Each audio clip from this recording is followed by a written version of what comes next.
কেমন আছো তুমি? ভালো আছি, তুমি কেমন আছো? ভালো। দাদা, তোমাকে নিতে এসেছি। দাদা ভাই ভালো আছো? হ্যাঁ, তুমি ভালো আছো? হ্যাঁ, বসো বসো বসো। আম্মা বাসায় চলো। আব্বা স্কুল কেমন চলতেছে? ভালো। পড়াশোনা করো ঠিক মতো? হ্যাঁ, করি।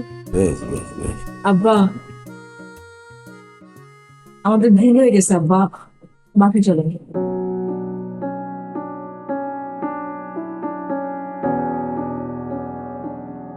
স্যার, যেহেতু সবাই আইসে আপনার নিবের নাতি এত করে কইতেছে যান, ছেলেই তো ভুল করছে, বাপ হিসেবে ক্ষমা করে দেন। দাদু, চলো না প্লিজ।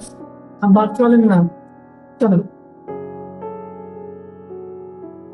আপনার যদি মনের অজান্তে আপনাকে দুঃখ দিয়ে থাকি তাহলে সরি আব্বা, মাফ করে দেন আমাদেরকে। বাসায় চলেন, মা চলো আমাদের। চলো।